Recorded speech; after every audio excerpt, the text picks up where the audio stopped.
Olá, vamos falar sobre insulina, anabolismo e retenção hídrica. Nesse vídeo eu quero abordar os efeitos da insulina na retenção hídrica, né, e a relação que tem aí a retenção de água com o anabolismo e com a insulina, certo? No processo de crescimento de massa muscular. É um questionamento bem comum das pessoas, né, pelo menos todos que eu conheço procuram crescimento seco, isso é, ganhar apenas massa muscular, né, não ganhar gordura e nem água, mas há um questionamento importante. Quando a gente procura ganho de massa muscular, é interessante, claro, que se objetive que isso seja sem gordura, né, ganhar só massa muscular, só músculo, não gordura. Mas muita gente procura que seja sem água, não gosta de retenção hídrica, né? Ah, eu estou retido, não gosto de ficar retido, me sinto inchado, pesado. De fato, é uma sensação que você tem com um excesso de retenção hídrica. Só que essa retenção hídrica, né, apesar de esteticamente não ser tão bacana para você, ela é muito interessante para o seu crescimento muscular e traz alguns benefícios para você, e é isso que a gente vai abordar nesse vídeo, certo? Quando você está objetivando o ganho de músculos, é natural que você coma mais, né? Mais proteínas, mais carboidratos principalmente. E o que isso acaba causando, né? O consumo maior de carboidratos acaba liberando mais insulina e mais insulina como fator de crescimento, né? O tal do IGF-1. Esses hormônios, né? Eles pegam uma célula normal, né? Na célula normal, eles induzem a entrada de água para dentro da célula. Você percebe aqui, né? Você tem um sinal anabólico na célula quando ela se torna mais inchada, né? Esse processo chamado de hidratação celular acaba favorecendo o crescimento de massa muscular. Bem, essa entrada de água na célula pode ser estimulada pela insulina, né, pelo IGF-1, pode ser estimulada pelos aminoácidos, né, provenientes das proteínas que você consome, né, carne, frango, ovos, enfim, acabam sendo digeridos e esses compostos, né, acabam produzindo aqui a hidratação celular. Outro processo chamado de hipoosmolaridade, que é quando você tem uma concentração pequena de solutos, né, por exemplo, de minerais. Por quê? Porque tem muita água na célula. Como isso acontece? Né? A insulina também estimula essa hipoosmolaridade, né, especialmente no rim, né? Ela induz a atividade, de alguns hormônios que acabam fazendo com que você retenha mais sódio, certo, no rim, e com isso você tem aumento da concentração de água no sangue. Então você tem uma hipoosmolaridade, seu sangue fica mais diluído. Isso força a entrada de água também na célula, tornando ela mais inchada. Você percebe aí, por exemplo, sinais catabólicos como o glucagon, né, e o AMP cíclico, eles promovem a saída de água, né, tornando a célula menor, né, desidratada, favorecendo o catabolismo muscular. Tá bem? Aqui a gente tem uma interação da cascata da insulina com a hidratação celular, certo? O que a insulina faz aqui?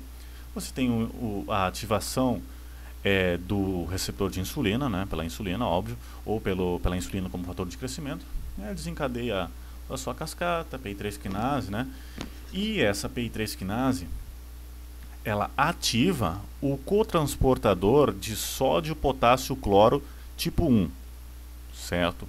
O que esse transportador faz? Ele aumenta a concentração desses íons dentro da célula. Isso a gente vai falar um pouquinho além, né? Próximo slide. E favorecendo então o enchimento celular. Aqui você percebe hipoosmolaridade também, favorecendo o enchimento celular, certo? E a insulina acaba ativando essa hipoosmolaridade, causando o tal do enchimento celular, tá? Que é o swelling. Bom, você percebe que há uma interação muito grande. Da mesma forma que a insulina favorece a hipoosmolaridade, né, a retenção de água, o excesso de água também favorece o sinal da insulina, né? A cascata da insulina, né, a água, ela age como um efetor coadjuvante para a insulina, para ela melhorar o seu sinal bioquímico, ou seja, você tem um melhor sinal anabólico da insulina com com o aumento de água celular. Bom, aqui você tem, né, a insulina e a hiposmolaridade induzindo, né, ao inchaço celular, e isso acaba inibindo a proteólise, que é o catabolismo, né? Você diminui a quebra das proteínas. Então você tem quebra das proteínas e favorecimento do anabolismo muscular pela entrada de água na célula, certo? Aqui você percebe, por exemplo, diuréticos, como furosemida, né? Que causam a hiperosmolaridade, né? Quer dizer, esses diuréticos, eles diminuem a quantidade de água, obviamente, e inibem a cascata da insulina e esse cotransportador de sódio, potássio, cloro, certo? Então você tem aí, por exemplo, os diuréticos podem diminuir a atividade da insulina, inclusive diminuir, certo, o anabolismo muscular. Nesse slide aqui, a gente percebe bem claramente, deixa eu pegar a caneta novamente, certo? A insulina, ela estimula, por exemplo, os cotransportadores de íons sensíveis a bumetanida e a amilorida, né? Você acaba tendo um aumento das concentrações de sódio, potássio e cloro dentro da célula. O que isso vai fazer? Né? Esses íons, eles atraem água junto, certo? Você tem uma maior concentração de íons dentro da célula, então a água ela vai passar a entrar para dentro da célula.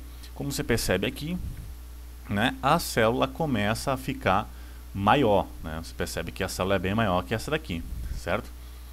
E aí, com o estímulo de aminoácidos e glicose que entrar dentro da célula, você tem, né, síntese de proteínas e síntese de glicogênio, que é tudo que a gente quer no crescimento muscular, né?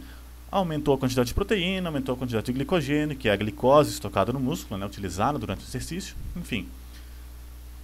E, no resumo, o que a gente percebe?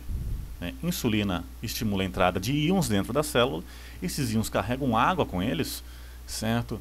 E essa água aumenta o sinal anabólico da célula, torna ela mais propícia para o anabolismo. Da mesma forma, o contrário é verdade. O glucagon, que é o antagonista da insulina, né? A gente diz que é o contrário da insulina. Ele induz a saída dos íons, você percebe que eles estão saindo da célula, e quando eles saem, né, a água vai com eles, a célula fica menor, portanto mais propícia para o catabolismo, entendeu? A gente percebe aí os sinais celulares mudam só por causa da quantidade de água que tem dentro da célula. Ainda nesse paper aqui, a gente percebe entre todos, né, os antagonistas do mTOR, né, a rapamicina, o AMP, né, que diminuem a atividade do mTOR, que é fator essencial para o anabolismo, aqui a gente percebe também a desidratação, certo? Então, desidratação inibe o mTOR.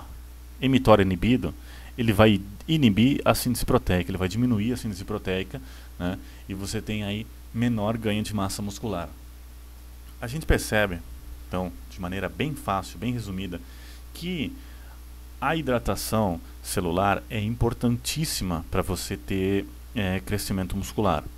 Não vou dizer que você não pode crescer seco, claro, sem retenção. Pode, com certeza pode. Entretanto, quando você tem retenção hídrica, né, você tem a facilidade maior de crescer, né, você tem uma facilidade de crescimento muscular maior, né. A gente percebe aqui no slide que a célula hidratada, né, mais anabólica do que a célula desidratada.